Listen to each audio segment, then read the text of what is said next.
Okie dokie, welcome back. Dr. Andrew Gorecki here, talking about RTM. So, kind of the next step in the journey that you need to think about is are you going to do it yourself or are you going to go with a done for you model? And so, there's a lot of different companies out there, a lot of different software programs that are HEP and RTM approved. And it's important to recognize the differences between is it do it yourself and done for you. And so obviously I have done both, right? I as a private practice owner, I did it myself in the beginning.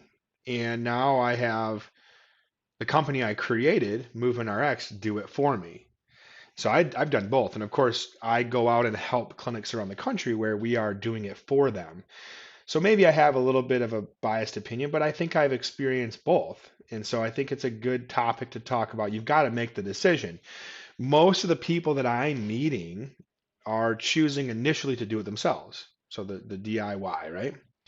And I think let's talk about that first. What are the pros and cons of the do it yourself model, right?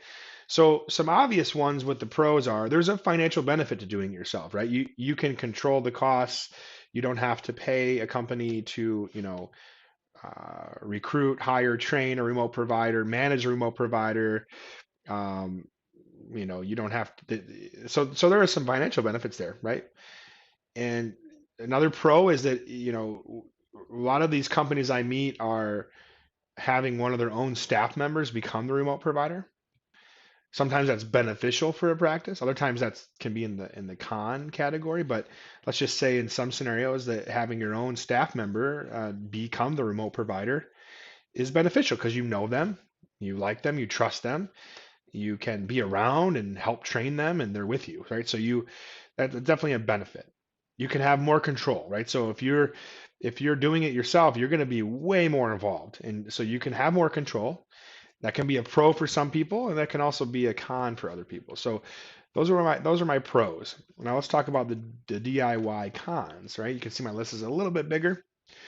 First of all, when I meet companies who are doing it themselves, their number one complaint is our therapists are already so busy. They're feeling overworked.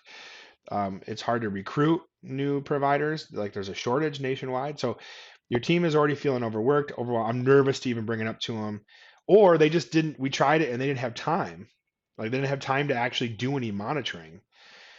And so it wasn't doing, they were capturing maybe the first two codes that are the technology based codes, but they're not capturing about three-quarters of the revenue. And then their patients aren't being held accountable, the phone calls aren't happening, and the outcomes aren't improving. So they tried it, but their team was essentially overworked, understaffed. They didn't have time to do it. Um, Making a change when you're doing it yourself, it's hard and slow, right? You've got to if you've never used a digital HEP platform, your therapists are going to it's going to be a big change for them. Getting everybody to understand and buy into the benefits of remote therapeutic monitoring is challenging. I've been there before. Um, do you have the time, right?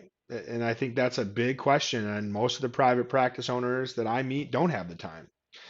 And then I would say, not only do you have the time to, create the training materials and teach your staff, get them to buy in, but also then who in your team, like, do your therapists have an extra 60 minutes a month per patient to monitor? Most of them don't, right? So really, I think there's more pros, there's more cons to the do-it-yourself model than there are pros. But again, I'm trying to be as unbiased as I can here um, on that topic.